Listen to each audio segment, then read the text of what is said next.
ಎಲ್ರಿಗೂ ನಮಸ್ಕಾರ ಸ್ನೇಹಿತರೆ. ನಿಮಗೆಲ್ಲ ಗೊತ್ತಿರೋ ಹಾಗೆ ಈಗ ಐ ಥಿಂಕ್ ಜಸ್ಟ್ ನಿನ್ನೆಯಿಂದ ಈ ಒಂದು ವಿಡಿಯೋ ಸೆಷನ್ ಪ್ರಯತ್ನಕ್ಕೆ ಕೈ ಹಾಕಿರುವಂಥದ್ದು. ಅಂದರೆ ಬಹುನಿರೀಕ್ಷಿತವಾಗಿ ಸೋಷಿಯಲ್ ಸೈನ್ಸ್ TETಯ ಪತ್ರಿಕೆ 2ರಲ್ಲಿ 60 ಅಂಕಗಳ ಒಂದು ಪೇಪರ್ ಏನು ಬರುತ್ತೆ ಸಮಾಜ ವಿಜ್ಞಾನ, ಅದರಲ್ಲಿ ಕೇಳ್ತಕ್ಕಂಥ ಕೆಲವೊಂದು ಬಹುನಿರೀಕ್ಷಿತ ಪ್ರಶ್ನೋತ್ತರಗಳನ್ನು ಪ್ರತಿಯೊಂದು ವಿಡಿಯೋ ಸೆಷನ್ನಲ್ಲಿ ಸುಮಾರು 200ಕ್ಕೂ ಹೆಚ್ಚು MCQ ಪ್ರಶ್ನೆಗಳಿಗೆ ಸರಿಯಾದ ಉತ್ತರವನ್ನು ನಾವು ಬಿಡಿಸ್ತಾ ಇದ್ವಿ. ಇಲ್ಲಿ ಎಲ್ಲವೂ ಮಿಕ್ಸ್ ಆಗಿರುತ್ತೆ, ಕೇವಲ ಒಂದು ಕಂಟೆಂಟ್ ಇರಲ್ಲ ಇಲ್ಲಿ. ಸೊ ಸಿವಿಲೈಸೇಷನ್ ಬಗ್ಗೆ ಕ್ವಶನ್ಸ್ ಇರುತ್ತೆ, ಸಾಮ್ರಾಜ್ಯಗಳ ಬಗ್ಗೆ ಪ್ರಶ್ನೆ ಇರುತ್ತೆ, ಕರ್ನಾಟಕ ಹಿಸ್ಟ್ರಿ ಬಗ್ಗೆ ಅಲ್ಲಲ್ಲಿ ಪ್ರಶ್ನೆಗಳಿರುತ್ತೆ, ಮತ್ತು ಧರ್ಮಗಳ ಬಗ್ಗೆ ಕ್ವಶನ್ಸ್ ಇರುತ್ತೆ, ಮತ ಪ್ರವರ್ತನ ಬಗ್ಗೆ ಕ್ವಶನ್ಸ್ ಇರುತ್ತೆ, ಯುದ್ಧಗಳ ಬಗ್ಗೆ ಕ್ವಶನ್ಸ್ ಇರುತ್ತೆ. ಅಂದರೆ ಎಲ್ಲವೂ ಕ್ಲಬ್ ಈ ಒಂದು MCQನಲ್ಲಿ. ಹಾಗಾಗಿ ಇದು ತುಂಬ ಯೂಸ್ಫುಲ್ ಆಗುತ್ತೆ ನಿಮಗೆ. ಇದೊಂಥರ ಇಟ್ಸ್ ಲೈಕ್ ಕ್ವಶನ್ ಬ್ಯಾಂಕಲ್ಲಿ ನೀವು ಹೇಗೆ ಪ್ರಾಕ್ಟೀಸ್ ಮಾಡ್ತೀರಾ ಆ ಒಂದು ಅಭ್ಯಾಸದ ಮಾದರಿಯಲ್ಲಿ ಈ ಒಂದು ಸರಣಿ ಇದೆ. ಹಾಗಾಗಿ ಇದನ್ನು ನಾವು ಮಾಡ್ತಾ ಇರುವಂಥದ್ದು. ಸೊ ಮೊದಲನೇ ಭಾಗ ನೋಡಬೇಕು ಅಂದರೆ ಈ ವಿಡಿಯೋನ ಎಂಡ್ ಸ್ಕ್ರೀನಲ್ಲಿ ಮತ್ತು ಈ ವಿಡಿಯೋನ ಐ ಕಾರ್ಡಲ್ಲಿ ಕೊಟ್ಟಿರ್ತೀನಿ. ಅದು ಇಲ್ಲ ಅಂದರೆ ಬೇಕಾದರೆ ನೀವು ನಮ್ಮ ವಿಡಿಯೋ ಲಿಸ್ಟ್ ಚೆಕ್ ಮಾಡಿದ್ರೆ ನಿಮಗೆ ಅವೈಲೇಬಲ್ ಆಗುತ್ತೆ. ಅಲ್ಲಿ ಮೊದಲನೇ ವಿಡಿಯೋ ಈಗಾಗಲೇ ಅಪ್ಲೋಡ್ ಆಗಿದೆ ಇದೇ ಚಾನಲ್ ಕಡೆಯಿಂದಾಗಿ. ಸುಮಾರು 200ಕ್ಕೂ ಹೆಚ್ಚು MCQಗಳು ಬಿಡಿಸಿದ್ದೀವಿ. ಈಗ 204ರಿಂದ ಅಂದರೆ 203 ಕಂಪ್ಲೀಟ್ ಆಗಿತ್ತು. 204ಇಂದ ಈ ಒಂದು ವಿಡಿಯೋ ಸೆಷನ್ ಇಲ್ಲಿ ಆರಂಭ ಮಾಡೋಣ ಅಂತ. ಸೊ ಯಾರು ಹೊಸದಾಗಿ ನೋಡ್ತಾ ಇದ್ದಾರೋ ಕೂಡಲೇ ಸಬ್ಸ್ಕ್ರೈಬ್ ಆಗಿ ನಿಮ್ಮೆಲ್ಲ ಸ್ನೇಹಿತರಿಗೂ ಶೇರ್ ಮಾಡಿ. ಜಸ್ಟ್ ಸಾಧ್ಯ ಆದರೆ ಒಂದ್ಸಲ ಈ ವಿಡಿಯೋ ಡಿಸ್ಕ್ರಿಪ್ಷನ್ ಬಾಕ್ಸನ್ನು ನೀವು ಓಪನ್ ಮಾಡಿದ್ರೆ ಅಲ್ಲಿ ನಿಮಗೆ ಬೇಕಾದಂಥ TETಗೆ ಬೇಕಾದಂಥ ಎಲ್ಲ ಲಿಂಕ್ಸು ಇದೆ, ವಿಡಿಯೋ ಸ್ಟಡಿಗಳದು. ಅಲ್ಲೂ ನಿಮಗೆ ನೀವು ವಾಚ್ ಮಾಡಲಿಕ್ಕೆ ಅವಕಾಶ ಇದೆ. ಹಾಗೆ ನಮ್ಮ ಫೇಸ್ಬುಕ್ ಪೇಜನ್ನು ಕೂಡ ಫಾಲೋ ಮಾಡಿ. ಸೊ ಇನ್ನು ಜಾಸ್ತಿ ಏನು ಹೇಳಲಿಕ್ಕೆ ಹೋಗಲ್ಲ, ವಿಚಾರಕ್ಕೆ ನೋಡಿ ಡೈರೆಕ್ಟ್ ಈಗ. So let's begins from the question number 204. Question ಅನ್ನೋದಕ್ಕಿಂತ ಭಾಳ ಪ್ರಮುಖವಾದ ಅಂಕಿಅಂಶಗಳು ಅಥವಾ ಮಾಹಿತಿ ಅಂತ ಅಂದ್ಕೊಳ್ಳಿ. 204ನೇದು, ವಾಯುವ್ಯ ಭಾರತದಲ್ಲಿದ್ದ ಗಣರಾಜ್ಯಗಳನ್ನು ಚಂದ್ರಗುಪ್ತ ಮೌರ್ಯನು ನಿರ್ಮೂಲನೆ ಮಾಡಿದ. ಅರ್ಥ ಮಾಡ್ಕೊಳ್ಳಿ, ವಾಯುವ್ಯ ಭಾರತದಲ್ಲಿದ್ದ ಗಣರಾಜ್ಯಗಳನ್ನು ಚಂದ್ರಗುಪ್ತ ಮೌರ್ಯನು ನಿರ್ಮೂಲನೆ ಮಾಡಿದ.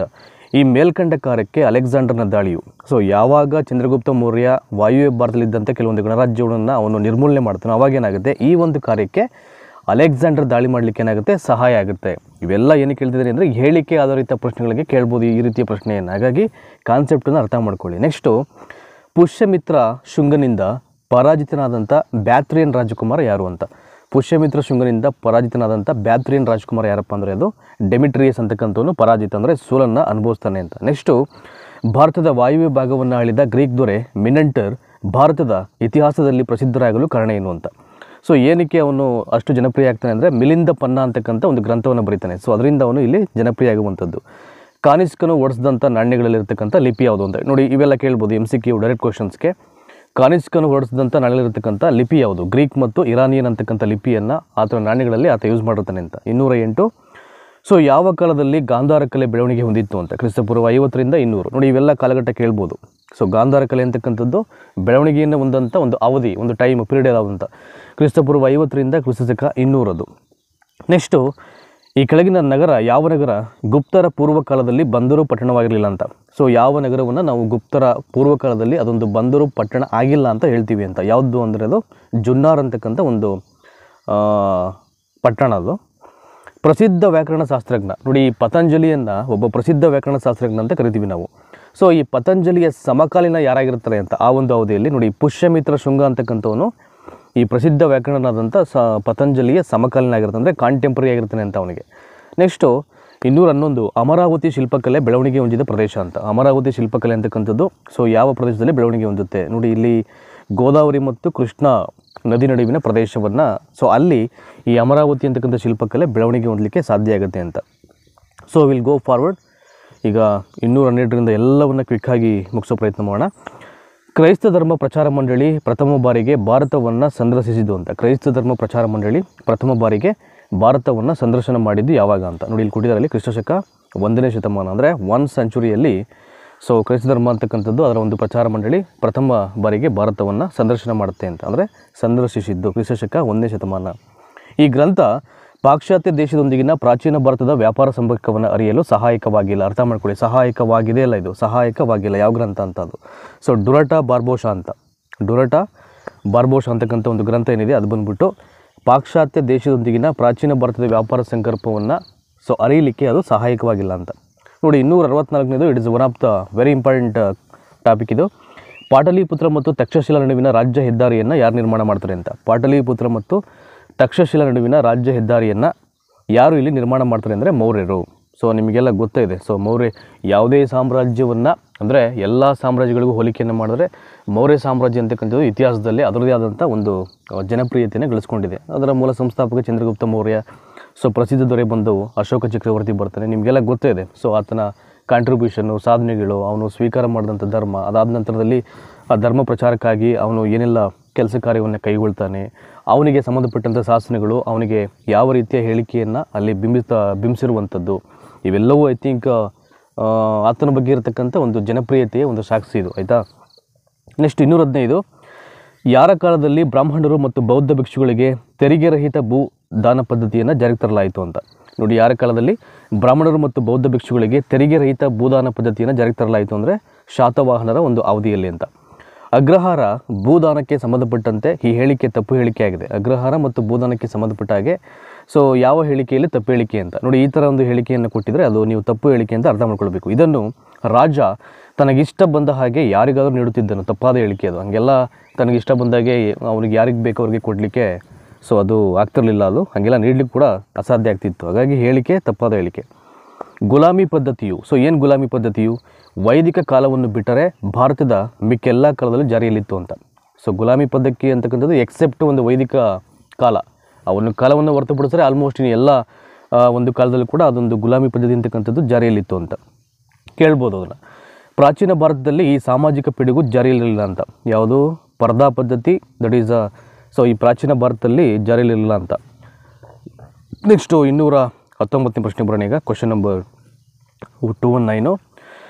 ಪ್ರಾಚೀನ ಭಾರತದಲ್ಲಿ ಸಹಭೋಜನಕ್ಕೆ ಅವಕಾಶವಿದ್ದಿದ್ದು ಅಂತ. ಪ್ರಾಚೀನ ಭಾರತದಲ್ಲಿ ಸಹಭೋಜನಕ್ಕೆ ಅವಕಾಶವಿದ್ದಿದ್ದು ಶೂದ್ರರನ್ನು ಹೊರತುಪಡಿಸಿ ಎಲ್ಲ ಜಾತಿಗಳ ನಡುವೆ ಅಂತ. ಶೂದ್ರರನ್ನು ಹೊರತುಪಡಿಸಿ ಎಲ್ಲ ಜಾತಿಗಳ ನಡುವೆ. ನೆಕ್ಸ್ಟು ಮಕ್ಕಳ ಉಪನಯನ ಸಮಾರಂಭ ಪ್ರಾರಂಭವಾದದ್ದು ಯಾವಾಗ ಅಂತ. ಸೊ ಇದನ್ನು ಫಸ್ಟು ಸ್ಟಾರ್ಟ್ ಆಗಿದ್ದು ಎಲ್ಲಪ್ಪ ಅಂದರೆ ಉತ್ತರ ವೇದಗಳ ಕಾಲದಲ್ಲಿ. ನೋಡಿ, ಈ ರೀತಿಯ ಕೆಲವೊಂದು ಪಾಯಿಂಟ್ಸ್ ಏನಿದೆ, ಸೊ ಇದನ್ನೇ ನಿಮಗೆ ಟಾರ್ಗೆಟ್ ಮಾಡೋದು ಕೆಲವು ಎಕ್ಸಾಮ್ಸಲ್ಲಿ. ಇದು ನಿಮಗೆ not only TET even GPST ಅಲ್ಲೂ ತುಂಬ ಯೂಸ್ ಆಗುತ್ತೆ. ನೆಕ್ಸ್ಟು HST ಅಲ್ಲೂ ಕೂಡ ಈ ರೀತಿಯ ಪ್ರಶ್ನೆಗಳು ಬಂದರೆ ನಿಮಗೆ ಉತ್ತರವನ್ನು ಫೈಂಡ್ ಮಾಡಲಿಕ್ಕೆ, ಗುರುತು ಮಾಡಲಿಕ್ಕೆ ನಿಮಗೆ ತುಂಬ ಸಹಾಯ ಆಗುತ್ತೆ. ನೋಡಿ, ಮಕ್ಕಳ ಉಪನಯನ ಸಮಾರಂಭ ಐ ಥಿಂಕ್ ಇದು ಪ್ರಾರಂಭ ಆದ ಯಾವಾಗ ಅಂದರೆ ಅದು ಉತ್ತರ ವೇದಗಳ ಕಾಲದಲ್ಲಿ ಅಂತ. ಪ್ರಾಚೀನ ಭಾರತದಲ್ಲಿ ಗೂಢಾಚಾರನನ್ನು ರಾಜನ ಡ್ಯಾಸ್ ಎಂದು ಕರೆಯುತ್ತಿದ್ದರು. ಸೊ ಏನಂತ ಹೇಳ್ತಿದ್ರು ಅಂತ, ಒಬ್ಬ ರಾಜನ ಗೂಢಾಚಾರನನ್ನು ಪ್ರಾಚೀನ ಭಾರತದಲ್ಲಿ ಏನಂತ ಹೇಳ್ತಿದ್ರು? ಕಿವಿ ಮತ್ತು ಕಣ್ಣುಗಳು. It is very important. ನೋಡಿ, ಇವೆಲ್ಲ ಒಂದ್ಸಲ ಓದ್ಬಿಟ್ರೆ ಅರ್ಥ ಆಗ್ಬಿಡುತ್ತೆ. ಕಿವಿ ಮತ್ತು ಕಣ್ಣುಗಳು. ಉತ್ತರ ಭಾರತದ ದೊರೆಗಳಲ್ಲಿ ಕುಶನರು ಪ್ರಪ್ರಥಮವಾಗಿ ಚಿನ್ನದ ನಾಣ್ಯವನ್ನು ಬಳಸಿದವರು ಯಾರು ಅಂತ. ಇಡೀ ಉತ್ತರ ಭಾರತದ ದೊರೆಗಳಲ್ಲಿ ಮೊದಲ ಬಾರಿಗೆ ಕುಶಾನರು ಪ್ರಪ್ರಥಮವಾಗಿ ಚಿನ್ನದ ನಾಣ್ಯವನ್ನು ಬಳಸಿದರು. ಸೊ ಏನಕ್ಕೆ ರೀಸನ್ ಹೇಳಬೇಕು? ಚಿನ್ನದ ನಾಣ್ಯಗಳನ್ನು ಅಂತಾರಾಷ್ಟ್ರೀಯ ಮಾರುಕಟ್ಟೆಯಲ್ಲಿ ಸುಲಭವಾಗಿ ಸ್ವೀಕರಿಸುತ್ತಿದ್ದರು. ಆ ಒಂದು ಕಾಲಘಟ್ಟದಲ್ಲಿ ಕುಶಾನರು ಏನು ಮಾಡ್ತಾರೆ, ಸೊ ಇಂಟರ್ನ್ಯಾಷನಲ್ ಮಾರ್ಕೆಟಲ್ಲಿ ಭಾಳ ಸುಲಭವಾಗಿ ಈ ಒಂದು ನಾಣ್ಯಗಳನ್ನು ಅವರು ಪರ್ಚೇಸ್ ಮಾಡ್ತಿರ್ತಾರೆ, ಅಂದರೆ ಸ್ವೀಕಾರ ಮಾಡ್ತಿರ್ತಾರೆ ಅಂತ. ಹಾಗಾಗಿ ಪ್ರಥಮವಾಗಿ ಕುಶಾನರನ್ನೇ ಈ ನಾಣ್ಯಗಳನ್ನು ಬಳಸಿದ್ರು ಅಂತಕ್ಕಂಥ ಒಂದು ರೀತಿಯಲ್ಲಿ ಈ ಒಂದು ಕಾರಣವನ್ನು ಕೊಟ್ಟು ನಾವು ಹೇಳ್ಬೋದು.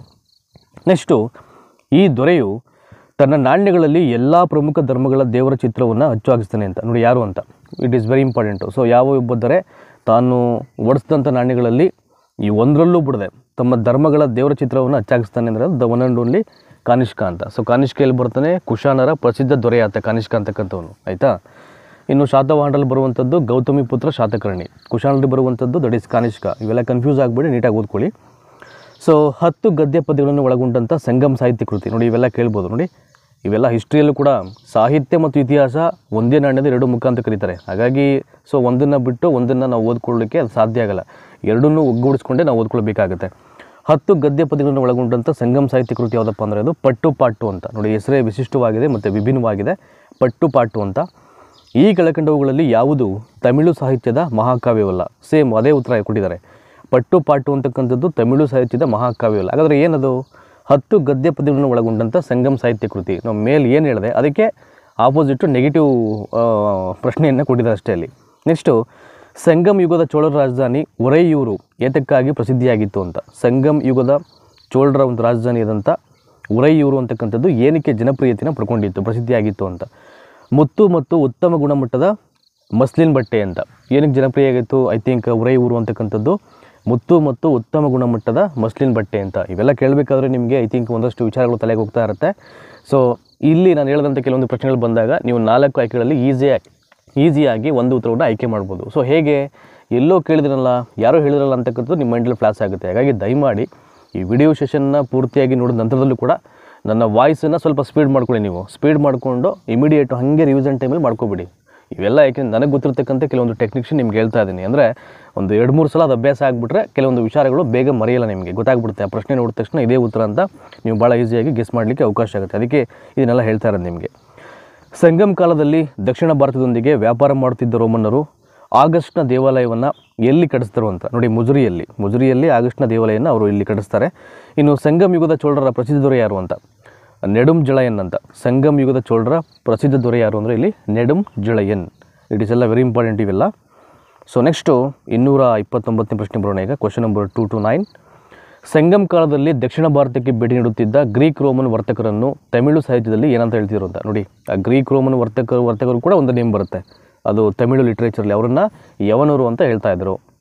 ಸೊ ಈ ಹೇಳಿಕೆ ಸಂಗಮ್ ರಾಜರ ಸೈನ್ಯದ ಬಗ್ಗೆ ತಪ್ಪು ಹೇಳಿಕೆಯಾಗಿದೆ. ಸೊ ಏನು ತಪ್ಪು ಹೇಳಿಕೆಯಾಗಿದೆ ಆ ರಾಜರನ್ನ ಕುರಿತಾಗಿ ಅಂತ, ಯುದ್ಧದಲ್ಲಿ ಗಾಯಗೊಂಡ ಸೈನಿಕರಿಗೆ ಸೂಕ್ತ ಚಿಕಿತ್ಸೆಯನ್ನು ನೀಡಲಾಗಿತ್ತು ಅಂತಿದೆ. ಆ್ಯಕ್ಚುಲಿ ಇರಲಿಲ್ಲ ಅನ್ಸುತ್ತೆ ಇದು. ಸೊ ಯಾರೇ ಯುದ್ಧದಲ್ಲಿ ಗಾಯಗೊಂಡರೂ ಸೂಕ್ತ ಚಿಕಿತ್ಸೆಯನ್ನು ನೀಡಲಾಗಿತ್ತು ಅಂತಕ್ಕಂಥ ಹೇಳಿಕೆ ಏನಿದೆ ಸಂಗಮ್ ರಾಜರ ಸೈನ್ಯಕ್ಕೆ ಸಂಬಂಧಪಟ್ಟ ಹಾಗೆ, ಅದು ಹೇಳಿಕೆ ಸರಿಯಿಲ್ಲ, ತಪ್ಪದು.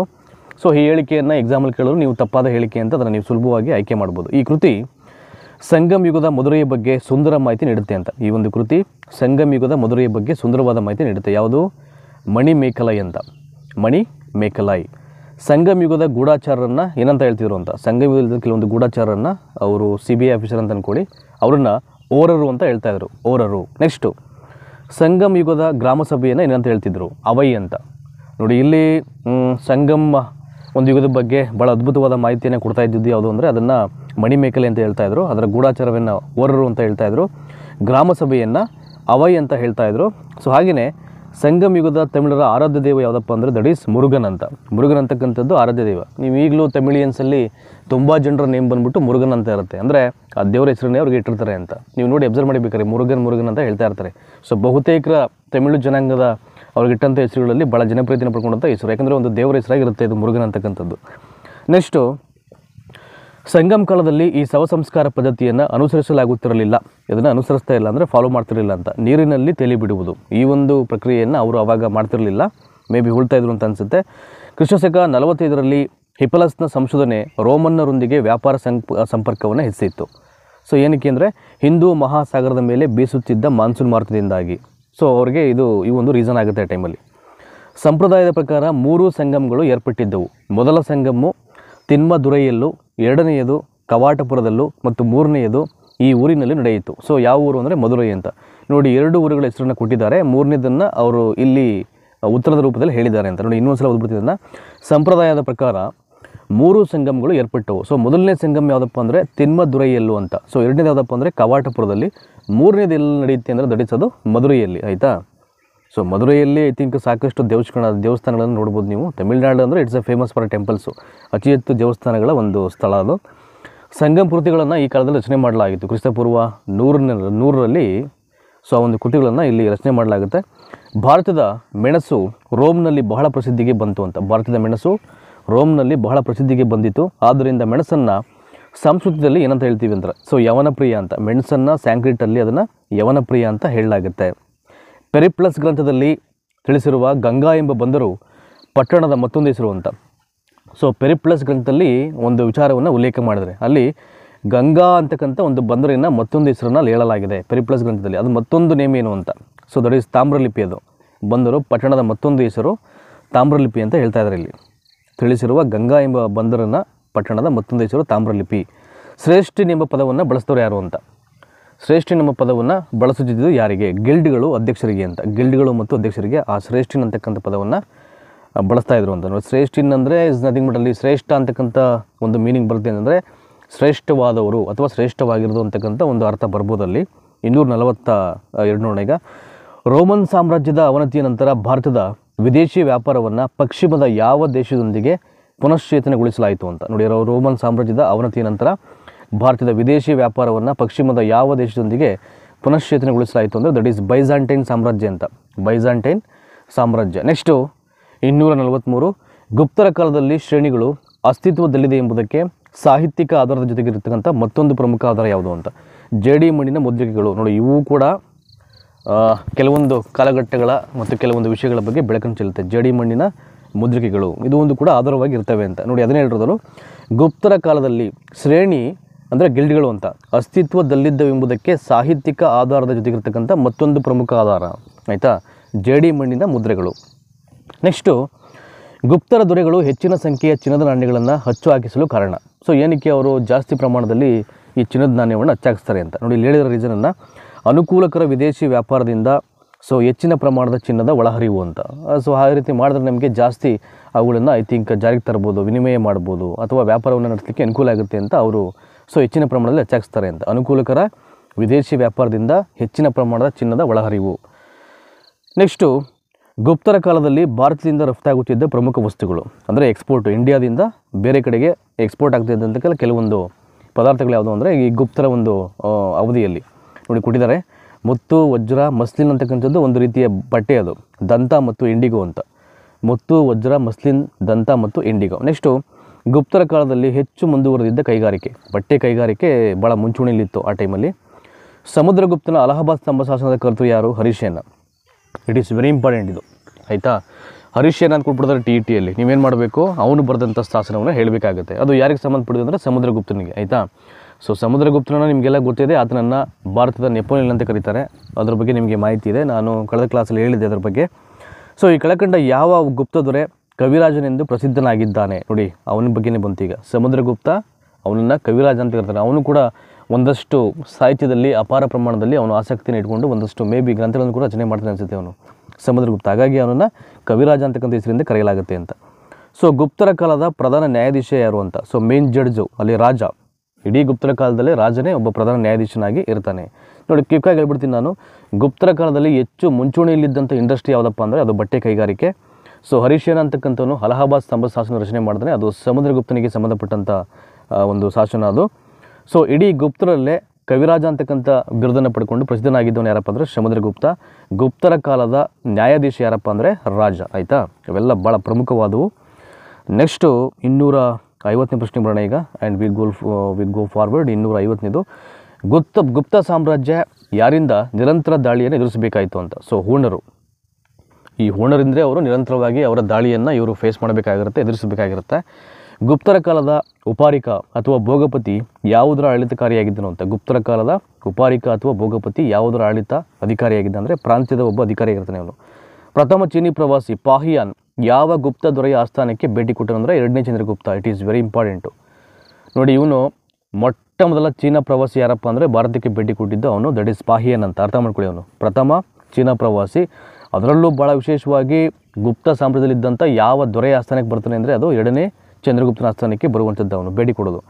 ಕುತುಬ್ ಮಿನಾರ್ ಬಳಿರ್ತಕ್ಕಂಥ ಮೆಹರೌಲಿಯ ಕಬ್ಬಿಣದ ಕಂಬವನ್ನು ಯಾರು ನಿರ್ಮಾಣ ಮಾಡ್ತಾರೆ? ಅದನ್ನು ಕೂಡ 2ನೇ ಚಂದ್ರಗುಪ್ತನೇ ನಿರ್ಮಾಣ ಮಾಡೋಣ. ಇವೆಲ್ಲ ಕೇಳ್ಬೋದು ನಿಮಗೆ ಈಗ ಆಯಿತಾ. ಸೊ ಈಗ ಕುತುಬ್ ಮಿನಾರು ಅಸ್ಥಿ ಹಾಕಿದ್ದು ಆರಂಭ ಮಾಡಿದ ಯಾರು ಅಂದರೆ ಇಲ್ತಮಸ್ಸು ಆಯಿತಾ. ಸೊ ಹಾಗೆ ಕುತುಬ್ ಮಿನಾರ್ ಬಳಿರ್ತಕ್ಕಂಥ ಮೆಹರೌಲಿಯ ಕಬ್ಬಿಣದ ಕಂಬವನ್ನು ಯಾರು ನಿರ್ಮಾಣ ಮಾಡ್ತಾರೆ ಅಂದರೆ ಇಟ್ ಈಸ್ 2ನೇ ಚಂದ್ರಗುಪ್ತ. ಸೊ ನೆಕ್ಸ್ಟು 254 ಬರೋಣ ಈಗ. 254 ಪಾಹಿಯಾನ್ ಪ್ರಕಾರ ಗುಪ್ತರ ಕಾಲದ ಸಾಮಾನ್ಯ ವಿನಿಮಯ ಮಾಧ್ಯಮ ಯಾವುದು ಅಂತ. ಚಾರೀಸ್ ಅಂತಕ್ಕಂಥದ್ದು ಒಂದು ವಿನಿಮಯ ಮಾಧ್ಯಮಕ್ಕಾಗಿ ಬಳಸಿದಂಥ ಒಂದು ವಸ್ತು ಅಂತ ಅನ್ಕೊಳ್ಬೇಕಾದ್ರೆ ಅದನ್ನು. ಸೊ ಪಾಹಿಯಾನ್ ಪ್ರಕಾರ, ಪಾಹಿಯಾನ್ ಕೂಡ ಒಬ್ಬ ವಿದೇಶಿ ಪ್ರವಾಸಿಗಾತ. ಗುಪ್ತರ ಕಾಲದ ಸಾಮಾನ್ಯ ವಿನಿಮಯ ಮಾಧ್ಯಮ ಯಾವುದಾಗಿತ್ತು ಅಂದರೆ ದಟ್ ಈಸ್ ಚಾರೀಸ್ ಅಂತ. ನೋಡಿ ಇವೆಲ್ಲವೂ ನಿಮಗೆ ಟೆಕ್ಸ್ಟ್ ಬುಕ್ಸಲ್ಲಿ ಇರಲ್ಲ, ಹಾಗಾಗಿ ಕೆಲವೊಂದು MCQ ಪ್ರಶ್ನೆಗಳನ್ನ ಓದ್ಕೊಳ್ಬೇಕಾದಾಗ ತಿಳ್ಕೊಳ್ಬೇಕಾದ್ರೆ ಇವೆಲ್ಲ ನಿಮಗೆ ತುಂಬ ಯೂಸ್ಫುಲ್ ಆಗುತ್ತೆ ಇವೆಲ್ಲ. ಸೊ ಹೊಸ ರಾಜ್ಯದ ರಾಜಧಾನಿ ಕೌಸಂಬಿ, ಇದರ ಈಗಿನ ಹೆಸರು ಅಂತ. ಅಂದರೆ ಹೊಸ ರಾಜ್ಯದ ರಾಜಧಾನಿಯಾಗಿದ್ದಂಥ ಆ ಕಾಲದಲ್ಲಿ ಅದು ಕ್ಯಾಪಿಟಲ್ ಆಗಿದ್ದಂಥ ಕೌಶಂಬಿಯ ಈಗಿನ ಹೆಸರು ಪ್ರೆಸೆಂಟ್ ನೇಮ್ ಏನು ಅಂತ, ದಟ್ ಈಸ್ ಕೋಶಮ್ ಅಂತ ಅದರ ಹೆಸರು. ಗುಪ್ತರ ಶಾಸನಗಳಲ್ಲಿ ತಿಳಿಸಿರುವ ಭೂಕಂದಾಯ ಭಾಗಭೋಗಕಾರ ಎಂಬುದು ಸೊ ಏನನ್ನು ಸೂಚಿಸುವುದು ಅಂತ. ಸೊ ಭೂಕಂದಾಯ ಮತ್ತು ಇತರ ಸಣ್ಣ ಪುಟ್ಟ ತೆರಿಗೆಯನ್ನು ಅದು ಸೂಚಿಸುತ್ತೆ. 8 ಬಗೆಯ ಹಿಂದೂ ವಿವಾಹಗಳಲ್ಲಿ 2 ಬಗೆಯ ವಿವಾಹಗಳನ್ನು ಕಾನೂನು ಬಾಹಿರ ಎನ್ನಲಾಗಿತ್ತು ಅಂತ. ಸೊ ಯಾವುದು ಅವೆರಡು ಬಗೆಯ ವಿವಾಹಗಳು ಸೊ ಇಲ್ಲಿಗಲ್ ಆಗಿತ್ತು ಅಂದರೆ ರಾಕ್ಷಸ ಮತ್ತು ಪೈಸಾಚ ಅಂತಕ್ಕಂಥ ಏನು ಈ ವಿವಾಹಗಳು ಅದನ್ನು ಇಲ್ಲಿ ಆ ಒಂದು ಗುಪ್ತರ ಒಂದು ಕಾಲದಲ್ಲಿ ಕಾನೂನು ಬಾಹಿರ ಅಂತ ಅಲ್ಲಿ ಕರೆಯಲಾಗಿತ್ತು ಅಂತ. ನೆಕ್ಸ್ಟು ಈ ಗಂಗರಾಜನ ಕಾಲದಲ್ಲಿ ಶ್ರವಣಬೆಳಗೊಳದ ಗೊಮಟೇಶ್ವರ ಮೂರ್ತಿ ರಚನೆಯಾಗಿತ್ತು. 4ನೇ ರಾಚಮಲ್ಲ ರಚನೆ ಆಯಿತು ಅಂತ ಅದು ಆಯಿತಾ. ಸೊ ಶ್ರವಣಬೆಳಗೊಳದ ಗೊಮಟೇಶ್ವರ ಮೂರ್ತಿ ರಚನೆ ಆಗಿತ್ತು ಅಂದರೆ 4ನೇ ರಾಚಮಲ್ಲನ ಒಂದು ಅವಧಿಯಲ್ಲಿ ಅಂತ.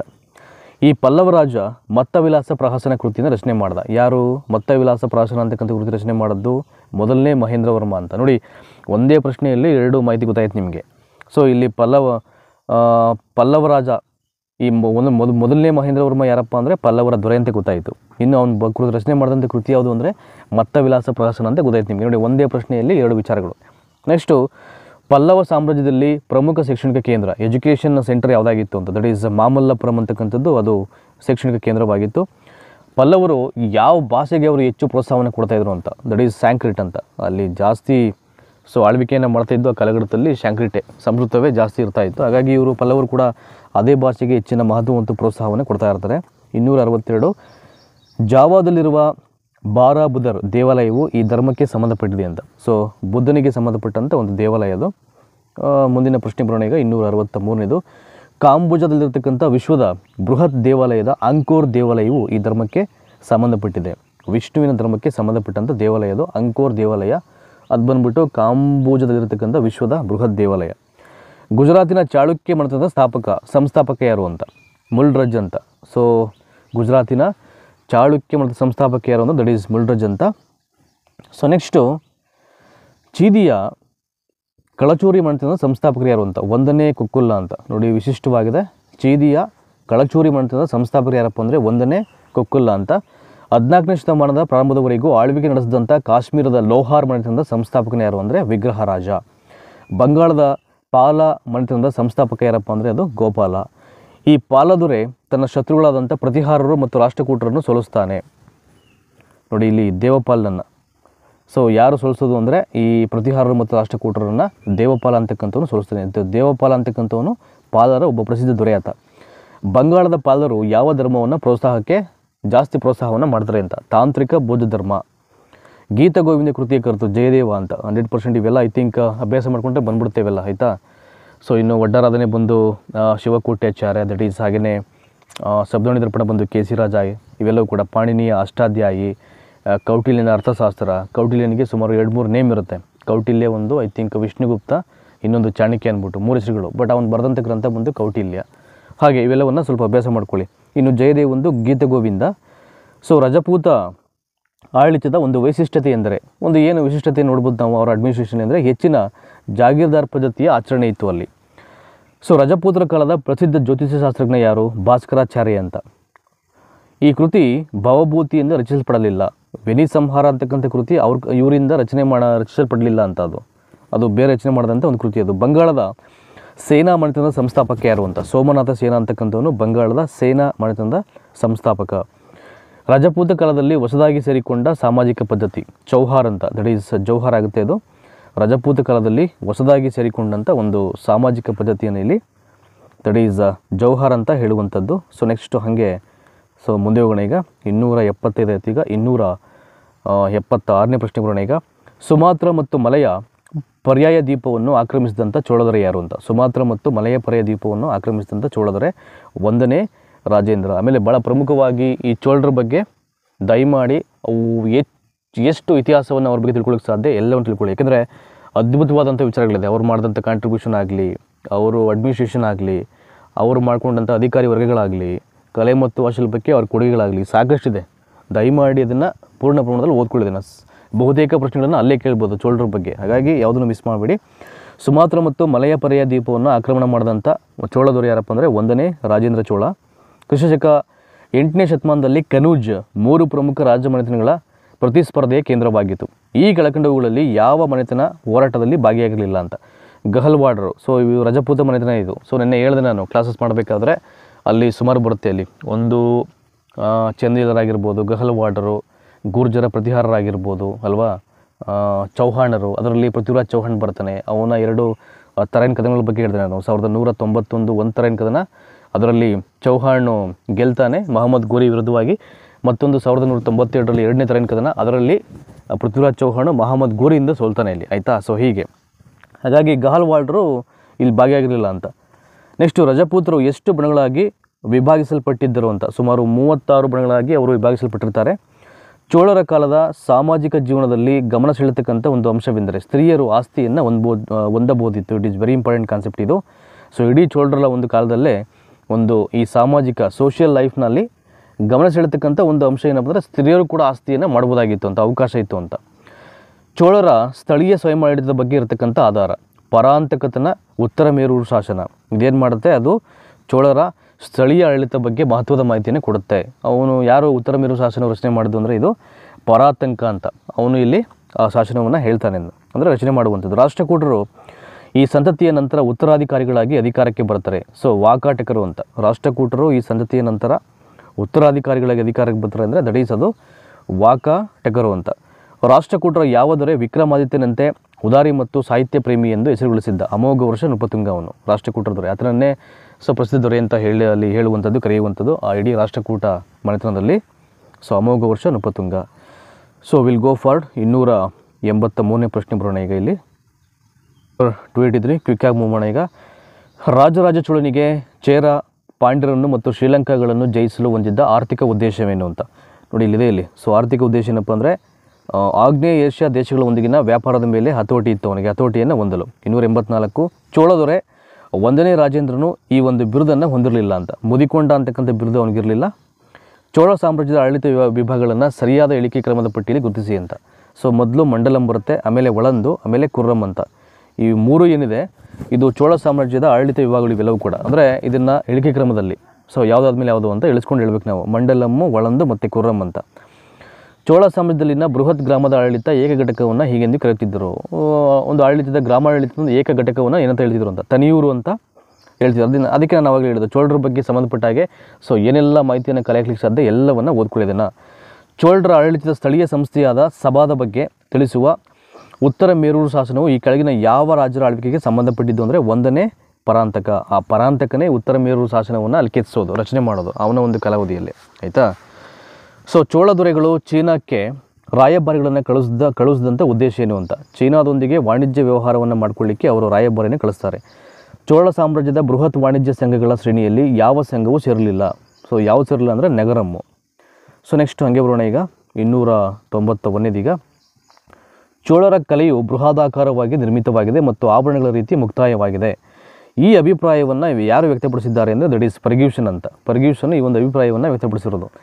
ಈಗ ನೋಡಿ ದೆಹಲಿ ಸುಲ್ತಾನರ ಬಗ್ಗೆ ಇಲ್ಲಿಂದ ಸ್ಟಾರ್ಟ್ ಮಾಡೋಣ ಈಗ. Very important. ಇಡೀ ದೆಹಲಿಯನ್ನು ಆಳ್ವಿಕೆ ಮಾಡಿದಂಥ ಒಂದು 4ರಿಂದ 5 ಸಂತತಿ ಬರುತ್ತೆ. ಅವರೆಲ್ಲರನ್ನ ಇಲ್ಲಿ ದೆಹಲಿ ಸುಲ್ತಾನರು ಅಂತ ಕರೆಯೋದು. ಗುಲಾಮಿ ಸಂತತಿ ಬರುತ್ತೆ, ತುಘಲಕ್ ಸಂತತಿ ಬರುತ್ತೆ, ಸಹ್ಯ ಸಂತತಿ ಬರುತ್ತೆ, ಲೂದಿ ಸಂತತಿ ಬರುತ್ತೆ. ಅವೆಲ್ಲ ನಿಮಗೆ ನಾನು ಮುಂಚೆ ಹೇಳಿದೆ ನಾನು ಈ ಕೆಲವೊಂದು ಪಾಠಗಳು ಮಾಡಬೇಕಾದ್ರೆ. ಸೊ ದೆಹಲಿ ಸುಲ್ತಾನರ ಕಾಲದಲ್ಲಿ ಎಷ್ಟು ಮನೆತನಗಳು ಆಳ್ವಿಕೆಯನ್ನು ಮಾಡ್ತವೆ? ಸುಮಾರು 5 ಮನೆತನ ಇಲ್ಲಿ. ಗುಲಾಮಿ, ತುಘಲಕ್ಕು, ಸಹ್ಯದ್ದು, ಲೂದಿ ಮತ್ತು ಇನ್ನೊಂದು ಬರುತ್ತೆ. ಸೊ ಒಟ್ಟಾಗಿ 5 ಮನೆತನ ಬರುತ್ತೆ ಅಲ್ಲಿ. ದೆಹಲಿ ಸುಲ್ತಾನರ ಕಾಲದಲ್ಲಿ ಯಾವ ಮನೆತನ ಅತಿ ದೀರ್ಘವಾಗಿ ಆಳ್ವಿಕೆ ನಡೆಸ್ತದೆ ಅಂದರೆ ತುಘಲಕ್ ಮನೆತನ. ತುಘಲಕ್ ಇಲ್ಲಿ ಬರೋದು ಮೊಹಮ್ಮದ್ ಬಿನ್ ತುಘಲಕ್ ಬರ್ತಾನೆ ಇಲ್ಲಿ. ನೆಕ್ಸ್ಟು ನೋಡಿ ಅತಿ ಹೆಚ್ಚು ಕಾಲ ದೀರ್ಘಕಾಲ ಆಳ್ವಿಕೆ ನಡೆಸಿದಂಥ ಒಂದು ಸಂತತಿ ಯಾವುದಪ್ಪ ಅಂದರೆ ಅದು ಬಂದುಬಿಟ್ಟು ತುಘಲಕ್ ಮನೆತನ. ಇವೆಲ್ಲ ಕೇಳ್ಬೋದು ನಿಮಗೆ. ಈ ದೆಹಲಿ ಸುಲ್ತಾನ ಚೌಗನ್ ಆಟ ಆಡುವಾಗ ಕುದುರೆಯಿಂದ ಬಿದ್ದು ಸತ್ತನು. ಕುತುಬ್ದೀನ್ ಐಬಕ್ ಅಂತ. ಇವನು ಎಲ್ಲಿ ಬರ್ತಾನೆ ಅಂದರೆ ಗುಲಾಮಿ ಸಂತತಿಯಲ್ಲಿ, ಆಯಿತಾ. ಮೇ ಬಿ ಇವನು ಮೊಹಮ್ಮದ್ ಗೋರಿಯ ನಿಷ್ಠಾವಂತ ಗುಲಾಮ ಅನಿಸುತ್ತೆ ಇವನು. ಕುತುಬುದ್ದೀನ್ ಐಬಕ್. ಒಂಚೂರು ಓದ್ಕೊಳ್ಳಿ ಅದನ್ನು, ಯಾಕಂದರೆ ನಾವು ಏನು ಹೇಳಿದ್ರು ನಾವು ಮತ್ತೆ ಪ್ರಾಕ್ಟೀಸ್ ಮಾಡಿಲ್ಲ ಅಂದರೆ ನಮಗೆ ಒಂಚೂರು ಅದು ಕನ್ಫ್ಯೂಸ್ ಇರುತ್ತೆ. ನಾನು ಅದಕ್ಕೆ ನಿಮ್ಗೆ ಹೇಳೋದು, ನಾವು ಎಷ್ಟೇ ಯಾವುದನ್ನು ಏನೇ ಓದ್ಕೊಂಡ್ರು ಕೂಡ ಅದನ್ನು ಮತ್ತೆ ಅಭ್ಯಾಸ ಮಾಡಲಿಲ್ಲ ಅಂದರೆ ಸ್ವಲ್ಪ ಕನ್ಫ್ಯೂಷನ್ ಕ್ರಿಯೇಟ್ ಆಗಿಬಿಡುತ್ತೆ. ಒಟ್ಟಿನಲ್ಲಿ ಕುತುಬುದ್ದೀನ್ ಐಬಕ್ ಬಂದು ಒಬ್ಬ ನಿಷ್ಠಾವಂತ ಗುಲಾಮ ಅದಂತ ಹೇಳ್ಬಿಡ್ತೀನಿ ನಾನು, ಆಯಿತಾ. ಅವನು ಗುಲಾಮಿ ಸಂತತಿಯಲ್ಲಿ. ಸೊ ಇನ್ನು ಆತನ ಮಗಳು ಬಂದು ಇಲ್ತಮಸ್ಸು, ಆಯಿತಾ. ಸಾರಿ, ಇಲ್ತಮಸ್ನ ಮಗಳು ಮೇ ಬಿ ರಜಿಯಾ ಸುಲ್ತಾನ ಅನಿಸುತ್ತೆ. ಐಬಕ್ ಆದಮೇಲೆ ಇಲ್ತಮಸ್ ಬರ್ತಾನೆ, ಅದಾದಮೇಲೆ ರಜಿಯಾ ಸುಲ್ತಾನ ಬರುವಂಥದ್ದಲ್ಲಿ. ದೆಹಲಿ ಸುಲ್ತಾನದ ಸಿಂಹಾಸನವನ್ನು ಏರಿದಂಥ ಒಂದು ಮೊಟ್ಟ ಮೊದಲ ಮಹಿಳೆ ಅಂತ ಆಕೆನ ಹೇಳಲಾಗುವುದು ಅಲ್ಲಿ ಆ ಒಂದು ಮನೆತನದಲ್ಲಿ ರಜಿಯಾ ಸುಲ್ತಾನನ್ನು. ಸೊ ಇಲ್ಲಿ ಚೌಗನ್ ಆಟ ಆಡಬೇಕಾದ್ರೆ ಕುದುರೆಯಿಂದ ಬಿದ್ದ ಸತ್ತವನು ಯಾರಪ್ಪ ಅಂದರೆ ಅದು ಕುತುಬುದ್ದೀನ್ ಐಬಕ್. ಇದನ್ನು ಖಂಡಿತವಾಗ್ಲೂ ಕೇಳ್ತಕ್ಕಂಥ ಚಾನ್ಸಸ್ ಇರುತ್ತೆ. ಈ ದೆಹಲಿ ಸುಲ್ತಾನ ಅಂತಿಮವಾಗಿ ಎಲ್ಲ ಸಂಬಂಧವನ್ನು ಗಜ್ನಿಯೊಂದಿಗೆ ತೊಡೆದು ಹಾಕಿದನು. ಸೊ ಯಾರಪ್ಪ ಅಂದರೆ ಇಲ್ತಮಸ್ಸು. ಸೊ ನನಗನ್ಸುತ್ತೆ ಈಗ ಮಹಮ್ಮದ್ ಗಜ್ನಿಯ ನಿಷ್ಠಾವಂತ ಗುಲಾಮ ಯಾರು ಅಂದರೆ ಅದು ಕುತುಬುದ್ದೀನ್ ಐಬಕ್. ಇಲ್ಲಿ ಗಜ್ನಿ ನೇಮ್ ಬಂತು ಅಂದರೆ ಸೊ ಕುತುಬುದ್ದೀನ್ ಮೊಹಮ್ಮದ್ ಗಜ್ನಿ ಒಬ್ಬ ನಿಷ್ಠಾವಂತ ಗುಲಾಮನಾಗಿರ್ತಾನೆ. ಯಾರು? ಕುತುಬುದ್ದೀನ್ ಐಬಕ್.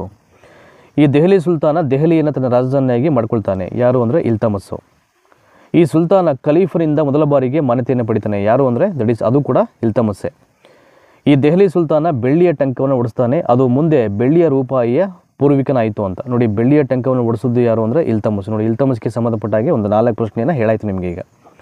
ಸೊ ಅಲ್ಲಾವುದ್ದೀನ್ ಅಲ್ಲಾವುದ್ದೀನ್ ಖಿಲ್ಜಿ ಬರೋದು ಖಿಲ್ಜಿ ಸಂತತಿಯಲ್ಲಿ. ಸೊ 5 ಸಂತತಿ ಗೊತ್ತಾಯ್ತಾ ನಿಮಗೆ ಈಗ. ಮೊದಲನೇದು ಬಂದು ಗುಲಾಮಿ ಸಂತತಿ, ಸೆಕೆಂಡ್ ಒಂದು ಖಿಲ್ಜಿ ಸಂತತಿ, 3ನೇದು ತುಘಲಕ್ ಸಂತತಿ, 4ನೇದು ಸಹೇ ಸಂತತಿ, 5ನೇದು ಬಂದು ಲೂದಿ ಸಂತತಿ. ಸೊ 5 ಸಂತತಿಗಳು ಇಡೀ ದೆಹಲಿಯನ್ನು ಆಳ್ವಿಕೆ ಮಾಡುತ್ತೆ. ಹಾಗಾಗಿ ಅವರನ್ನು ದೆಹಲಿ ಸುಲ್ತಾನರು ಅಂತ ಕರೆಯೋದಿಲ್ಲಿ. ಸೊ ಅಲ್ಲಾವುದ್ದೀನ್ ಖಿಲ್ಜಿ ವಿಧಿಸಿದಂಥ 2 ಹೊಸ ತೆರಿಗೆಗಳು ಯಾವುದು ಅಂತ, ಮನೆಗಂದಾಯ ಮತ್ತು ಹುಲ್ಲುಗಾವಲಿನ ತೆರಿಗೆ. ನೋಡಿ ಕೆಲವೊಂದು ಬುಕ್ಸಲ್ಲಿ ಇವೆಲ್ಲ ಇರಲ್ಲ ನಿಮಗೆ. ಟೆಕ್ಸ್ಟ್ ಬುಕ್ಸಲ್ಲಿ ಏನಾಗುತ್ತೆ, ಮಕ್ಕಳ ವಯೋಮಾನ ಮತ್ತು ಮಾನಸಿಕ ವಯಸ್ಸಿಗೆ ಸಂಬಂಧಪಟ್ಟಾಗಿ ಕೆಲವೊಂದು ಪಠ್ಯವನ್ನು ಕೊಟ್ಟಿರ್ತಾರೆ. ಬಟ್ ಎಲ್ಲ ವಿಚಾರಗಳು ಒಂದು ವಿಚಾರಕ್ಕೆ ಸಂಬಂಧಪಟ್ಟ ಅಥವಾ ಒಂದು ಪಾಠಕ್ಕೆ ಸಂಬಂಧಪಟ್ಟಾಗಿ ಪೂರ್ಣ ಪ್ರಮಾಣದಲ್ಲಿ ಇರಲ್ಲ. ಹಾಗಾಗಿ ಬೇರೆ ಬೇರೆ MCQ ಮೊರೆ ಹೋಗಬೇಕಾಗಿರುತ್ತೆ, ಸಮ್ಟೈಮ್ಸು ಬೇರೆ ಬುಕ್ಸನ್ನ ಓದಬೇಕಾಗಿರುತ್ತೆ. ಹಾಗಾಗಿ ಇವೆಲ್ಲ ನಿಮಗೆ ತುಂಬ ಹೆಲ್ಪ್ ಆಗುತ್ತೆ ಈ ರೀತಿಯ ಕೆಲವೊಂದು ವೀಡಿಯೋ ಸೆಷನ್ಸು.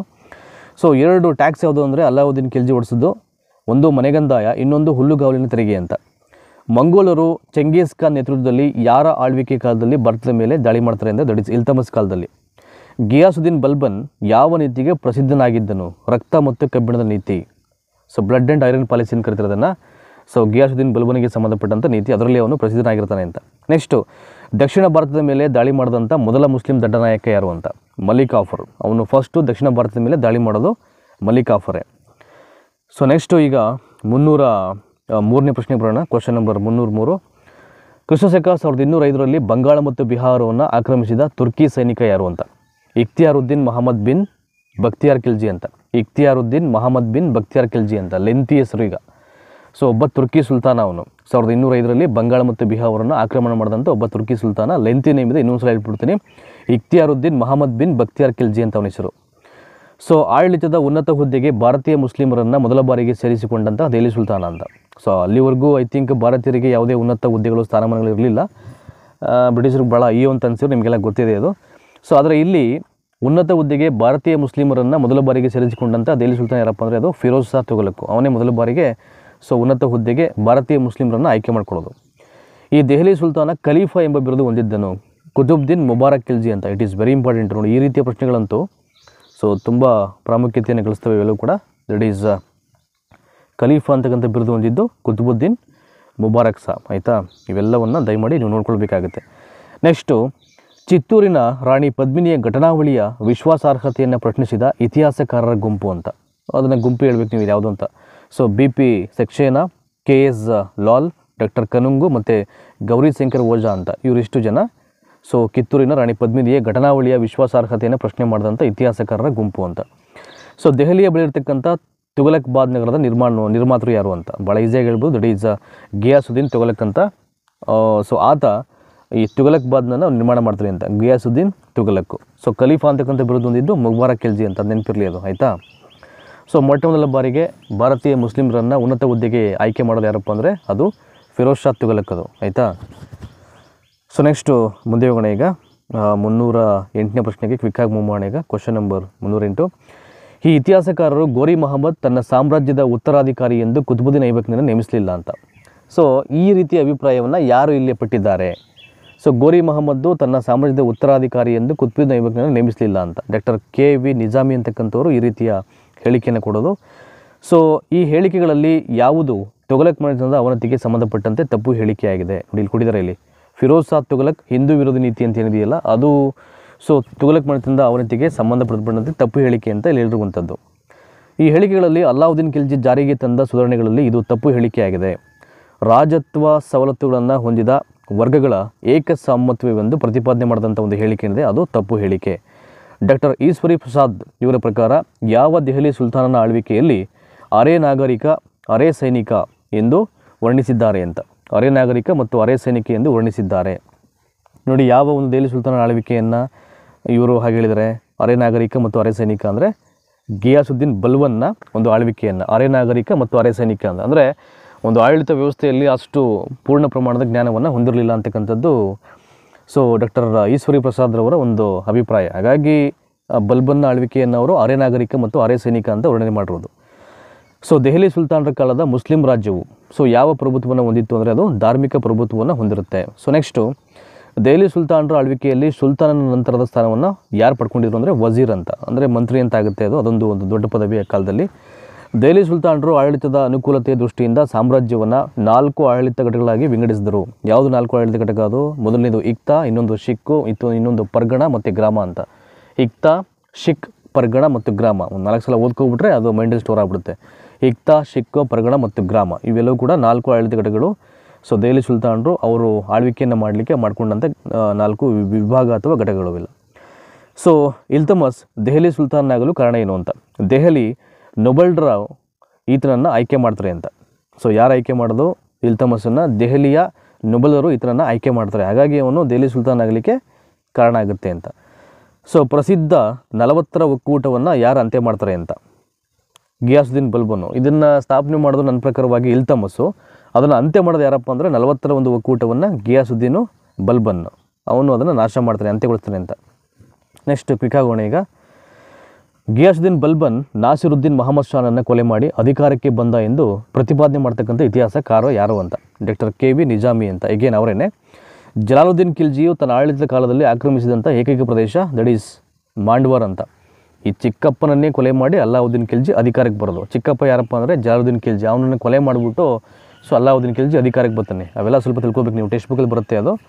ಸೊ ಜಲಾಲುದ್ದೀನ್ ಖಿಲ್ಜಿಯು ತನ್ನ ಆಡಳಿತ ಕಾಲದಲ್ಲಿ ಆಕ್ರಮಣ ಮಾಡಿದಂಥ ಏಕೈಕ ಪ್ರದೇಶ ಯಾವುದಪ್ಪ ಅಂದರೆ ಅದು ಮಾಂಡ್ವಾರ್. ಸೊ ಅಲ್ಲಾವುದ್ದೀನ್ ಖಿಲ್ಜಿಯ ಮಾರುಕಟ್ಟೆ ಸುಧಾರಣೆ ಯಾವ ವರ್ಗದ ಜನರಿಗೆ ಅನುಕೂಲಕರವಾಗಿತ್ತು? ಸೈನಿಕರು ಮತ್ತು ದೆಹಲಿಯ ನಾಗರಿಕರಿಗೆ. ನೆಕ್ಸ್ಟು ಅಲ್ಲಾವುದ್ದೀನ್ ಖಿಲ್ಜಿಯ ದಖನ್ ನೀತಿಯ ಮೂಲ ಉದ್ದೇಶ ಏನು ಅಂದರೆ ಸಂಪತ್ತಿನ ಸೂರೆ ಅಂತ. ಅಲ್ಲಾವುದ್ದೀನ್ ಖಿಲ್ಜಿಯ ದಖನ್ ನೀತಿಯ ಒಂದು ಮೂಲ ಉದ್ದೇಶ ಏನಪ್ಪ ಅಂದರೆ ಸಂಪತ್ತಿನ ಸೂರೆ. ಮಂಗೋಲರ ವಿರುದ್ಧದ ಹೋರಾಟದಲ್ಲಿ ಮಡಿದ ಅಲ್ಲಾವುದ್ದೀನ್ ಖಿಲ್ಜಿಯ ಸಮರ್ಥ ದಂಡನಾಯಕ ಅಂತ. ಸೊ ಯಾರು ಮಡಿದವನು ಅಲ್ಲಾವುದ್ದೀನ್ ಖಿಲ್ಜಿಯ ಸಮರ್ಥ ದಂಡನಾಯಕ ಅಂದರೆ ಮಂಗೋಲರ ವಿರುದ್ಧವಾಗಿ ಹೋರಾಟ ಮಾಡಬೇಕಾದ್ರೆ ಜಾಫರ್ ಖಾನ್ ಅಂತಕ್ಕಂಥವನು. ಇದು ತೊಗಲಕ್ ಮನೆತನದ ಅವನತಿಗೆ ಕಾರಣವಲ್ಲ. ಸೊ ಯಾವುದು ಕಾರಣ ಅಲ್ಲ ಅಂತ, ಎಲ್ಲ ತೊಗಲಕ್ ದೊರೆಗಳು ಹಿಂದೂಗಳನ್ನು ಹಿಂಸಿಸುವ ನೀತಿ ಅನುಸರಿಸೋದ್ರಿಂದ. ಸೊ ಇದು ರೀಸನ್ ಆಗಲ್ಲ, ರೀಸನ್ ಬೇರೆ ಇದೆ, ತೊಗಲಕ್ ಮನೆತನ ನಾಶ ಆಗಲಿಕ್ಕೆ, ಅವನತಿ ಆಗಲಿಕ್ಕೆ ಅಂತ. ಸೊ ದೆಹಲಿಯ ಲೂದಿ ದೊರೆಗಳು ಅವ್ರನ್ನ ಏನಂತ ಹೇಳ್ತಾ ಇದ್ರು ಅಂತ, ದಟ್ ಈಸ್ ಅವ್ರನ್ನ ಇಲ್ಲಿ ಅಫ್ಘನ್ನರು ಅಂತ ಹೇಳ್ತಾಯಿದ್ರು. ಸೊ ದೆಹಲಿಯ ಲೂದಿ ದೊರೆಗಳನ್ನು ಅಫ್ಘನ್ನರು ಅಂತ ಹೇಳ್ತಾಯಿದ್ರು. ಲೂದಿ ಮನೆತನದ ಸಂಸ್ಥಾಪಕ ಯಾರು ಅಂದರೆ ಬಹ್ಲೋಲ್ ಲೂದಿ ಅಂತ. ಲೂದಿ ಮನೆತನದ ಸಂಸ್ಥಾಪಕ ಬಹ್ಲೋಲ್ ಲೂದಿ. ಸೊ ದೆಹಲಿ ಸುಲ್ತಾನರ ಬಗ್ಗೆ ಈ ವಿದೇಶಿಯನ ಬರವಣಿಗೆಗಳು ಬೆಳಕು ಚೆಲ್ಲುವುದಿಲ್ಲ. ಅಬ್ದುಲ್ ರಜಾಕ್. ಸೊ ಅವನಿಗೂ ದೆಹಲಿ ಸುಲ್ತಾನರ ಬಗ್ಗೆಯೂ ಯಾವುದೇ ಸಂಬಂಧ ಇಲ್ಲ ಅಂತ. ಅವನು ಒಬ್ಬ ಬರಹಗಾರನಾಗಿದ್ದರು, ಅವನ ಯಾವುದೇ ಬರವಣಿಗೆಗಳು ಇವರ ಬಗ್ಗೆ ಅದು ಸಂಬಂಧಪಟ್ಟಿಲ್ಲ ಅಂತಕ್ಕಂಥದ್ದು ಇಲ್ಲಿ ಸೊ ಇತಿಹಾಸದಲ್ಲಿ ಹೇಳುವಂಥದ್ದು. So that is Abdul Razak. Next 326ನೇದು, ಯಾವ ಸುಲ್ತಾನ ತನ್ನನ್ನು ತಾನು 2ನೇ ಅಲೆಕ್ಸಾಂಡರ್ ಎಂದು ಕರೆದುಕೊಳ್ಳುತ್ತಿದ್ದ? ಸೊ ಯಾರಪ್ಪ ಅಂದರೆ ಅವನು 2ನೇ ಅಲೆಕ್ಸಾಂಡರ್ ಅಂತ ಕರೆದುಕೊಳ್ಳುತ್ತಿದ್ದು ನೋಡಿ ಇಲ್ಲಿದೆ ಇಲ್ಲಿ. So that is Mohammad bin Tughlaq. ಅವನು ಯಾವ ಸುಲ್ತಾನ ತನ್ನನ್ನು ತಾನು 2ನೇ ಅಲೆಕ್ಸಾಂಡರ್, ಸಿಕಂದರ್ ಈಸಾ ಅಂತ ಅದಕ್ಕೆ ಮತ್ತೊಂದು ಹೆಸರು. ಸೊ 2ನೇ ಅಲೆಕ್ಸಾಂಡರ್ ಅಂದರೆ ಸಿಕಂದರ್ ಈಸಾ. ಅದನ್ನು ಯಾರು ತನಗೆ ತಾನೇ ಹೇಳ್ಕೊಳ್ತಾ ಇದ್ದ ಅಂದರೆ ಅದು ದಟ್ ಈಸ್ ಮಹಮ್ಮದ್ ಬಿನ್ ತುಘಲಕ್ ಅದನ್ನು ಹೇಳ್ಕೊಳ್ತಾ ಇದ್ದಿದ್ದು ಇಲ್ಲಿ. ಸೊ ನೆಕ್ಸ್ಟು ಮತ್ತೊಂದು ಪ್ರಶ್ನೆ ಬರೋಣ ಈಗ. That is the question number where is it ನೋಡಿಲಿದೆ 326 ಆಯ್ತು. ಈಗ 327. ದೆಹಲಿ ಸುಲ್ತಾನರ ಕಾಲದ ಮೊದಲ ಪ್ರಸಿದ್ಧ ಮತ್ತು ಪ್ರಬಲ ಕುಲೀನ ವರ್ಗದವರು ತುರ್ಕನ್ ಇ ಜಹಲ್ಗಾನಿ ಅಂತ. ದೆಹಲಿ ಸುಲ್ತಾನರ ಕಾಲದ ಮೊದಲ ಪ್ರಸಿದ್ಧ ಮತ್ತು ಪ್ರಬಲ ಕುಲೀನ ವರ್ಗದವರು ಯಾರಪ್ಪ ಅಂದರೆ ತುರ್ಕನ್ ಇ ಜಹಲ್ಗಾನಿ ಅಂತ. ನೆಕ್ಸ್ಟು ಕರಾಜ್ ಎಂಬುದು ಮುಸ್ಲಿಮೇತರ ನೀಡುತ್ತಿದ್ದ ಒಂದು ಡ್ಯಾಸ್ ಆಗಿತ್ತು. ಕರಾಜ್ ಅಂತಕ್ಕಂಥದ್ದು ಮುಸ್ಲಿಮನ್ನ ಪಂಗಡವನ್ನು ಬಿಟ್ಟು ಮುಸ್ಲಿಮೇತರು ನೀಡ್ತಾ ಇದ್ದಂಥ ಒಂದು ತೆರಿಗೆ ಅದು. ಸೊ ಯಾವ ತೆರಿಗೆ ಅಂದರೆ ಅದು ಧಾರ್ಮಿಕ ತೆರಿಗೆ, ಧರ್ಮಕ್ಕೆ ಸಂಬಂಧಪಟ್ಟಂಥ ಒಂದು ಟ್ಯಾಕ್ಸ್ ಅದು. ನೆಕ್ಸ್ಟು ದಿವಾನ್ ಇ ಬೈರಾತ್ ಎಂಬ ಇಲಾಖೆಯು ಬಡ ಮುಸಲ್ಮಾನ ಹುಡುಗಿಯರ ಮದುವೆಯ ಮೇಲ್ವಿಚಾರಣೆ ನೋಡಿಕೊಳ್ಳುತ್ತಿತ್ತು. ಇದನ್ನು ಯಾರು ಸ್ಥಾಪನೆ ಮಾಡಿದ್ರು ಅಂತ? ಸುಲ್ತಾನ ಫಿರೋಜ್ ಶಾ ತುಘಲಕ್ ಅಂತವನು ಸೊ ಈ ಒಂದು ದಿವಾನ್ ಇ ಬೈರಾತ್ ಅಂತಕ್ಕಂಥ ಇಲಾಖೆಯನ್ನು ಸ್ಥಾಪನೆ ಮಾಡ್ತಾನೆ. ಏನಕ್ಕೆ ಅಂದರೆ ಈ ಇಲಾಖೆ ಬಂದ್ಬಿಟ್ಟು ಬಡ ಮುಸಲ್ಮಾನ ಹುಡುಗಿಯರ ಮದುವೆಯ ಮೇಲ್ವಿಚಾರಣೆಯನ್ನು ನೋಡ್ಕೊಳ್ತಿತ್ತು. ಅದಕ್ಕೆ ಫಿರೋಜ್ ಶಾ ತುಘಲಕ್ ಅದನ್ನು ಸ್ಥಾಪನೆ ಮಾಡ್ತಾನೆ, ದಿವಾನ್ ಇ ಬೈರಾತ್ ಅಂತ. ನೆಕ್ಸ್ಟ್ 330 ಕೊನೆಯ ಪ್ರಶ್ನೆ, ಈ ಒಂದು ವಿಡಿಯೋ ಸೆಷನ್ನ ಕಡೆಯ ಪ್ರಶ್ನೆ. ಮೊಹಮ್ಮದ್ ಬಿನ್ ತುಘಲಕ್ ದಿವಾನ್ ಇ ಕೋಹಿ ಎಂಬ ವಿಶೇಷ ಇಲಾಖೆಯನ್ನು ಸ್ಥಾಪನೆ ಮಾಡಿದಂಥ ಉದ್ದೇಶ ಏನಂತ? ಏನಕ್ಕೆ ಸ್ಥಾಪನೆ ಮಾಡ್ತಾನೆ ಅಂದರೆ ಸೊ ಹೆಚ್ಚಿನ ಭೂಮಿಯನ್ನು ವ್ಯವಸಾಯಕ್ಕೆ ಒಳಪಡಿಸಲು ಮತ್ತು ಕೃಷಿಯ ಆಧುನೀಕರಣ ಮಾಡಲಿಕ್ಕೆ ಅವನು ಮೊಹಮ್ಮದ್ ಬಿನ್ ತುಘಲಕ್ನು ದಿವಾನ್ ಇ ಕೋಹಿ ಅಂತಕ್ಕಂಥ ಒಂದು ಸ್ಪೆಷಲ್ ಡಿಪಾರ್ಟ್ಮೆಂಟನ್ನು ಅಥವಾ ಇಲಾಖೆಯನ್ನು ಅವನು ಸ್ಥಾಪನೆ ಮಾಡ್ತಾನೆ. ಸೊ ಸುಮಾರು 200ಕ್ಕೂ ಹೆಚ್ಚು ಬಹುನಿರೀಕ್ಷಿತ MCQಗಳನ್ನು ನಾನು ಇಲ್ಲಿ ಬಿಡಿಸಿದ್ದೀನಿ. ನಾನು ಖಂಡಿತವಾಗ್ಲೂ ನಿಮಗೆಲ್ಲ ಅನಿಸುತ್ತೆ ಎಷ್ಟು ಭಾಳ ಪ್ರಮುಖವಾದ ಪ್ರಶ್ನೆಗಳು ಅಂತ ಇದನ್ನು ನಾನು ಹೇಳಬೇಕಾದ್ರೆ. ಹಾಗಾಗಿ ಜಾಸ್ತಿ ಸ್ಕೋರ್ ಮಾಡಬೇಕು, ನೀವು ಹೆಚ್ಚಿನ ಸ್ಕೋರ್ ಮಾಡಬೇಕು ಅಂತಕ್ಕಂಥ ಸೊ ಉದ್ದೇಶವನ್ನು ಇಟ್ಕೊಂಡು ನಾವು ಈ ಪ್ರಯತ್ನಕ್ಕೆ ಕೈ ಹಾಕ್ತಿರುವಂಥದ್ದು. ಸೊ ನಮ್ಮ ಪ್ರಯತ್ನಕ್ಕೆ ಒಂದು ಫಲ ಸಿಗಬೇಕು ಅಂದರೆ ಸೊ ನಾವಂತೂ ದುಡ್ಡಂತೂ ಕೇಳಲ್ಲ, ಇವೆಲ್ಲವೂ ಕೂಡ ಸೊ ನಿಮಗೆ ಫ್ರೀ ಆಫ್ ಕಾಸ್ಟಲ್ಲಿ ಮಾಡ್ತಿರತಕ್ಕಂಥ ಕ್ಲಾಸಸ್ ಆದ್ದರಿಂದ ಸೊ ದಯಮಾಡಿ ನಮ್ಮ ಒಂದು sincere come very humble request ಏನಪ್ಪ ಅಂದರೆ ದಯಮಾಡಿ ಹೆಚ್ಚಿನ ಸಂಖ್ಯೆಯಲ್ಲಿ ಸಬ್ಸ್ಕ್ರೈಬ್ ಮಾಡಿ, ಎಲ್ಲರಿಗೂ ಶೇರ್ ಮಾಡಿ. ನನ್ನ ಆರಂಭದಲ್ಲಿ ಹೇಳಿದಾಗೆ ನಮ್ಮ ವಿಡಿಯೋನ ಕೆಳಗಡೆ ಡಿಸ್ಕ್ರಿಪ್ಷನ್ ಓಪನ್ ಮಾಡಿಬಿಟ್ರೆ ಅಲ್ಲಿ ಎಲ್ಲ ಲಿಂಕ್ಸು ಅವೈಲೇಬಲ್ ಇದೆ. ಫೇಸ್ಬುಕ್ ಪೇಜ್ ಲಿಂಕ್ ಆಗಿರ್ಬೋದು, ಟೆಲಿಗ್ರಾಮ್ ಲಿಂಕ್ ಆಗಿರ್ಬೋದು, ನನ್ನ 2 ಯೂಟ್ಯೂಬ್ ಚಾನಲ್ಸ್ ಲಿಂಕ್ ಆಗಿರ್ಬೋದು, ಎಲ್ಲವೂ ಅವೈಲೇಬಲ್ ಇದೆ. ಮತ್ತು ಕೆಲವೊಂದು TETಗೆ ಸಂಬಂಧಪಟ್ಟಂಥ ವೀಡಿಯೋ ಸೆಷನ್ ಲಿಂಕು ಅಂದರೆ bunches of video session link ನಿಮಗೆಲ್ಲ ಅವೈಲೇಬಲ್ ಇದೆ. ಹಾಗಾಗಿ ದಯಮಾಡಿ ಎಲ್ಲರೂ ಅದನ್ನು ಯುಟಿಲೈಸ್ ಮಾಡ್ಕೊಳ್ಳಿ. ಫ್ರೀ ಆಫ್ ಕಾಸ್ಟಲ್ಲಿ ನಾವು ಮಾಡ್ತಾಯಿದ್ದೀವಿ. ಸೊ ಇವೆಲ್ಲವನ್ನು ಹೇಳ್ತಾ ಈ ವಿಡಿಯೋನ ಮುಗಿಸ್ತಾ ಇದ್ದೀನಿ. ಮತ್ತೊಂದು ವೀಡಿಯೋ ಸೆಷನಲ್ಲಿ ನಿಮ್ಮನ್ನೆಲ್ಲ ಭೇಟಿ ಆಗ್ತೀನಿ. ಅಲ್ಲಿವರೆಗೆ ನಿಮಗೆಲ್ಲ ನಮಸ್ಕಾರ. Thank you so much.